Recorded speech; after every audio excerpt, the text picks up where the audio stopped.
if life hands out possibility by permission, as if some unseen gatekeeper decides when you are allowed to rise. But hear me carefully. You are the one who decides, and the world waits for the tone you set within yourself. There is a reason your greatest desires flicker through your mind at night and return in the quiet hours of the morning. They do not appear to tease you, but to summon you. They do not mock you. They measure you. Every dream you carry has been placed there because you are meant to decide whether it lives or dies. Most men shrink at this truth. They prefer to believe that possibility is external, selective, rare. That fortune chooses a few and ignores the rest. But nothing could be further from the law that governs achievement. Possibility expands for the man who acts as if it already belongs to him. It shrinks for the man who doubts, hesitates, and bargains with fear. Think of the quiet moments in your own life. The mornings when you wished for a different existence. The days when you felt the weight of untapped potential pressing against your ribs. You were not imagining that pressure. You were being reminded that every limitation you cling to was learned, not assigned. And whatever is learned can be unlearned. Before you hear anything more, consider this. If nothing were impossible for you, truly impossible, how differently would you think this very moment? What would you dare to attempt? What would you declare? What would you demand of yourself? Let that rise like a flame in your mind, for it holds the key to every door you have not yet opened. Stop waiting for proof. Proof is the final stage of faith, not the beginning. You cannot receive confirmation of possibility before you act. The world reveals its resources only to the man who moves. The timid demand evidence before they believe. The strong act as if the evidence were already delivered. The tragedy is not that men aim too high and fail. The tragedy is that they aim low and succeed. You were not built to survive your days. You were built to command them. Yet you have been trained to live cautiously, to keep your dreams in the realm of imagination rather than expression, to wait for a sign instead of becoming the sign. Hear this, you are the cause, not the consequence. When you act as if everything is possible for you, you rearrange your inner world, and your outer world follows like a shadow that cannot disobey its source. For the man who stands with certainty, resources appear, helpers emerge, ideas multiply, the path clears. Not because of magic, but because of law. Let me ask you something. How many times have you silenced a desire before it could take shape? How many times have you compared your future to someone else's past and convinced yourself that the heights you dream of are reserved for those of better fortune? How many times have you lowered your expectations to avoid disappointment? Every one of those moments carved a small prison inside your mind. But today that prison's door swings open. Possibility does not belong to the gifted. It belongs to the willing. It belongs to the man who decides that he will walk as though nothing is beyond his reach, because in his inner world, it already isn't. The man who acts as if greatness is his birthright attracts the opportunities that prove him correct. When you carry yourself as though you were designed for exceptional outcomes, the world tests you, but it also obeys you. It bends, it shifts, it accommodates the one who refuses to be confined by average expectations. The world is not moved by hope. It is moved by the man who steps forward as though the outcome is already assured.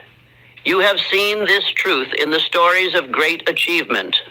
The men who changed the world did not wait for conditions to favor them. They moved while others hesitated. They advanced while others doubted. And by their advance, they forced life to reveal possibilities that would have remained invisible to the timid. Now turn inward.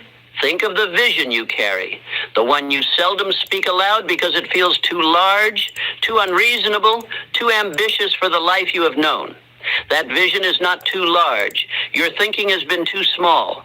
The moment you act as if that vision is attainable, you align yourself with the power that has elevated every great fortune ever built. Possibility is not a distant reward. It is a present command. You must assume the posture of the man who can achieve it long before the world confirms it. You must think, speak, walk, and work as though the outcome is fixed. Only then does the world begin to reorganize itself in your favor. But understand this: acting as if everything is possible is not pretending. It is deciding. It is declaring. It is organizing your mind with such definiteness that doubt finds no place to inhabit. It is the refusal to negotiate with fear, the refusal to accept conditions as permanent, the refusal to live at the mercy of chance. Ask yourself now, what would change in your life if, for the next year, you acted as though every goal you carry were already yours? What work would you do? What habits would you build? What conversations would you initiate? What excuses would evaporate the moment you believed you could not fail? Most men drift for decades because they cannot imagine themselves as the source of possibility. They bow to limitations they never examined. They obey fears that were handed to them by smaller minds. They forget that life imitates the man who dares to command himself. But you are no longer that man. Not after hearing these words. Act as if everything is possible for you, and the world will reveal possibilities you never suspected. Act as if the outcome is certain, and uncertainty will collapse. Act as if you have been chosen for greatness, and greatness will search for you. Your life begins when your thinking changes. Your thinking changes when your identity changes, and your identity changes the moment you decide that nothing is beyond your reach. Now listen closely. What comes next will show you how to anchor this certainty so deeply within yourself that doubt cannot survive its presence. Let every word that follows become a command to the world you are about to build. Every enduring creation begins as an idea believed in before it takes shape. Every structure that reaches into the sky was first held upright in thought. The principle of assumed power declares that form always bends to belief. The man who waits for evidence delays destiny. The man who walks in conviction commands it. The unseen world moves for those who move first within themselves. Possibility never appears to the uncertain mind. The timid wait for signs that success is possible. The courageous assume it is already theirs. When the mind accepts this posture, energy gathers around its decision. Mountains shift because thought has taken root as law. Faith is the evidence unseen, the organizing pattern of all that is yet to be built. Before any enterprise stands in stone or steel, it exists as silent architecture in thought. Every empire of commerce was first a private vision. Bridges, machines, fortunes, all were blueprints of conviction drawn in the invisible. To act as if means to think as if first.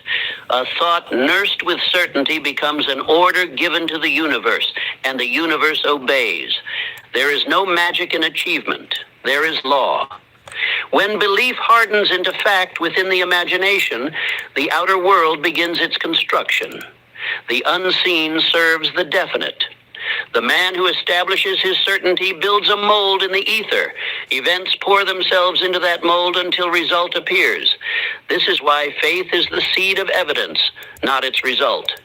Consider a man who stepped from a freight train one morning with worn clothes and empty pockets. He carried no introduction, no plan, no wealth, only an inner decree that he was to become the business associate of a great inventor. Others saw a vagrant. He saw partnership. That belief was his only capital. Within 5 years, he was indeed a partner, and his name was Edwin C. Barnes.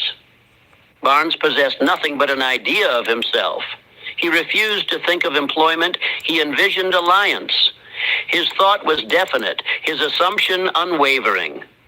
Each day he carried himself as one already trusted by the master of invention. Opportunity appeared in answer to his self-concept. He demonstrated that position is not granted by chance, but assumed by conviction until it becomes visible. This law shows that self-image governs the boundaries of destiny. A man can rise no higher than the idea he holds of his own worth. Thought is the compass of circumstance. One who believes himself subordinate to fate will find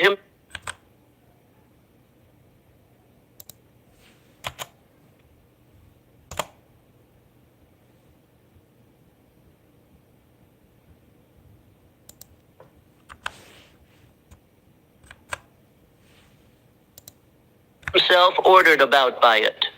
One who believes himself designed for power will soon bear the responsibilities of command. Those who speak of luck reveal ignorance of law. Fortune is not random favor, but the obedience of events to definiteness. There is no accident in the rise of strong men. Their certainty arranges conditions as the magnet arranges filings. The uncertain call it luck because they cannot trace the invisible sequence of cause. Yet the sequence is fixed. Belief first, result after. To live under this law is to treat every day as the rehearsal of mastery. Speech must match intention. Posture must mirror confidence. Decision must be swift, for hesitation leaks power. Each morning is to be entered as though one were already the successor to greatness. The mind, body, and conduct must align in authority.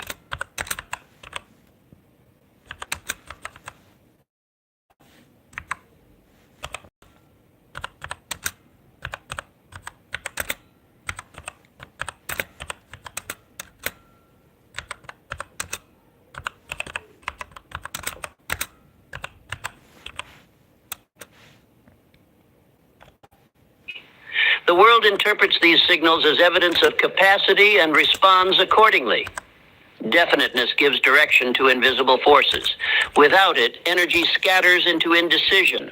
The disciplined mind speaks its purpose aloud and thus commands its faculties to serve one aim. A chief aim clearly spoken gathers resources unseen. Every repeated declaration chisels the image deeper into the subconscious, which then orders behavior to make it real. Faith without speech is incomplete. To proclaim the purpose aloud is to register it with one's own intelligence. Words spoken with conviction become commands to the inner world. The echo of these commands returns as courage, as endurance, as ideas at the needed hour. Thus, daily autosuggestion is not wishful recital, but mental organization. Imagine again the man of belief walking through a factory or a market. Others sense certainty, though he utters nothing of ambition. His presence carries quiet assurance. Partners extend trust. Doors open. They are not responding to charm, but to law. Confidence felt inwardly is transmitted outwardly. Those who meet it feel safe to cooperate. This is how social perception shifts when inner mastery is assumed. Great builders and inventors have always carried this aura. Thomas Edison often spoke as though his inventions were already complete, while his assistants still struggled with failures. His calm authority was the magnet drawing ideas from the unseen. Each obstacle obeyed the command implicit in his faith. It shall be done. The universe cannot resist the tone of certainty. Assumption is not pretense. Pretending imitates form without conviction. Assuming establishes conviction until form complies. One deceives the senses, the other instructs them. The man who pretends merely hopes to be believed by others. The man who assumes convinces himself first and the world follows. The difference between play acting and power is sincerity of belief.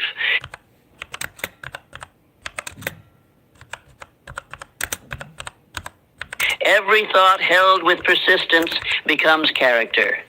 Habit of belief carves grooves in the mind through which energy continually flows. As these grooves deepen, action becomes natural and results repeat themselves with ease. This is the origin of the saying that success breeds success. Habitual assumption creates habitual victory. When the inner pattern is definite, the outer cannot differ from it. A merchant who holds himself as prosperous conducts his trade with dignity and exactness. Customers sense stability and respond with loyalty. Another merchant, fearing loss, bargains and apologizes until loss is assured. Both prove the same law. The outer mirrors the inner. Repetition of belief builds the structure of certainty.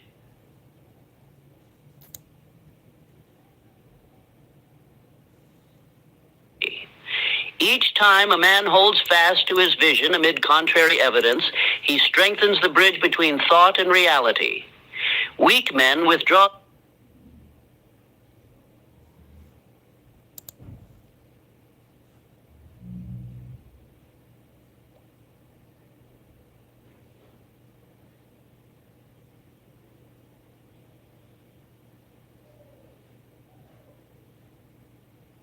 their faith at the first difficulty. Strong men press belief deeper until it roots beneath circumstance. Persistence in assumption converts temporary defeat into raw material for triumph. There exists a rhythm in this process, the pulse of faith asserting itself through every setback. Every disappointment asks the same question: do you still believe? Those who answer yes with action pass the test that precedes enlargement. The world will always challenge assumption, not to destroy it, but to refine its purity. To live by the law of assumed power is to live without bargaining. The mind no longer petitions fate, it issues decree. One ceases to ask, will this happen? And begins to declare, it is happening. Such mental discipline abolishes hesitation and releases immense energy for work. Energy no longer divided by doubt rushes wholly toward expression. There is dignity in certainty. The man who knows his direction does not compete with others, he proceeds. The man who doubts searches for approval and wastes years. One is propelled by inner command, the other restrained by outer influence. Society eventually crowns the first because conviction is leadership made visible. History's great achievements testify to this law. Napoleon Bonaparte, before commanding armies, spoke and walked as one born to command. His belief drew men who recognized themselves in his certainty. Whether one approves his aims or not, the principle remains. Life bows to the confident assumption of authority. Every man may exercise this same law within his chosen field. The craftsman who treats his work as masterpiece before it earns applause becomes master. The speaker who believes each word already persuasive finds audiences compelled.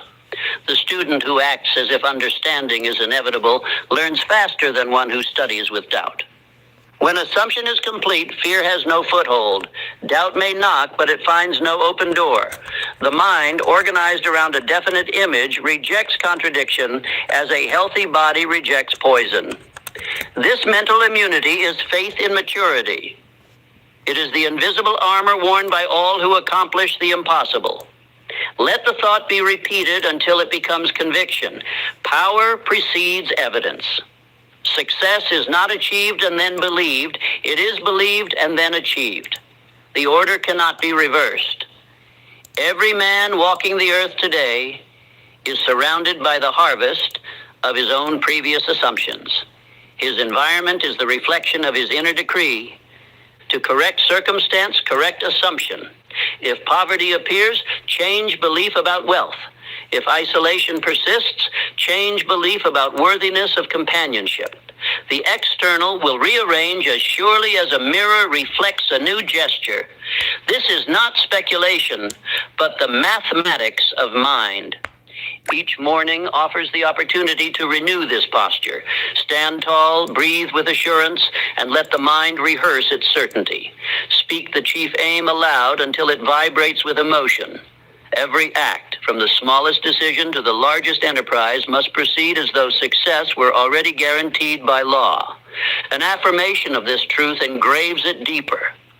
I already possess the power to achieve all I desire. Faith is the unseen evidence. The world now organizes itself around my certainty. Such repetition is not vanity, but discipline. The subconscious, hearing command after command, begins to act upon them without question. It influences tone of voice, decision, and endurance until conduct becomes prophecy fulfilled. Others will sense the transformation before words announce it. They will observe steadiness where there was hesitation, quiet strength where there was uncertainty. Opportunities will appear because confidence attracts cooperation. Even resistance changes nature, serving to strengthen resolve. The world reorganizes itself around the mind that has organized belief.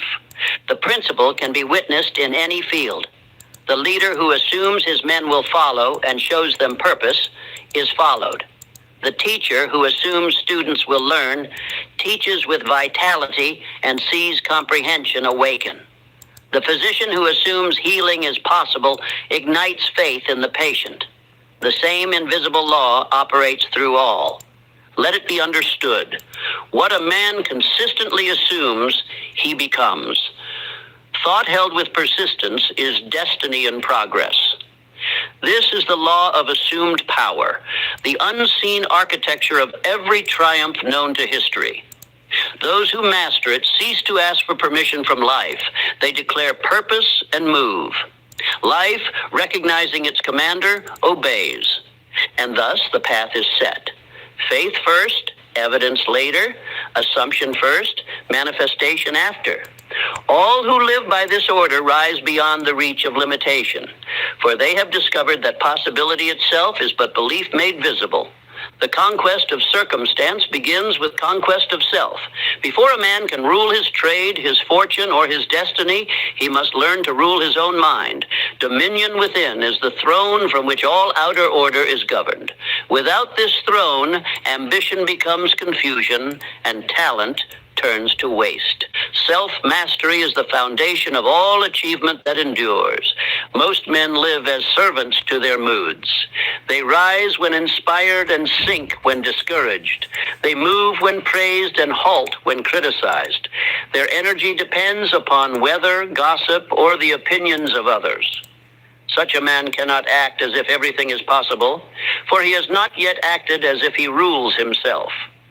To be master of one's fate, one must first cease to be the servant of emotion. The law of controlled attention demands allegiance. Whatever the mind continues to dwell upon grows. Thought, like water, nourishes whatever seed it feeds. If the mind clings to fear, fear becomes habit. If it dwells upon purpose, purpose becomes character. The disciplined man guards the gates of his attention as a king guards the treasury, for he knows every wandering thought spends his strength. Discipline does not mean repression, it means direction. The river becomes powerful only when channeled.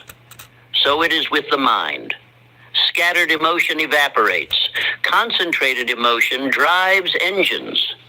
The man who chooses what he will think and feel and when possesses the rarest of freedoms, the freedom to command himself. There once lived a young mechanic who worked in a dim shop, surrounded by doubt. His fellows mocked the simplicity of his dream, to build a motor vehicle that the ordinary man could afford. They told him it was folly. Even his own engineers later declared that the machine he envisioned could not be built. Yet he replied simply, "Build it anyway." That sentence became a declaration of inner dominion. Years later, the world called him Henry Ford. Ford's secret was not machinery, but mental government. He ruled thought as firmly as he ruled his factories. When others surrendered to the impossibility of design, he remained fixed upon certainty. This calm authority over doubt drew men of skill to him, and their cooperation multiplied his power. Such is the reward of one who governs himself. The world yields to the self-governed. The inner war is fought daily and silently. One part of the mind urges advance, another whispers retreat. Desire longs for greatness. Fear demands safety. These opposing forces exhaust the man who has never established clear command. Dominion begins when the ruler within silences rebellion. Desire, faith, and will must unite under one purpose, moving as a single army toward definite victory. Conflicting desires divide strength.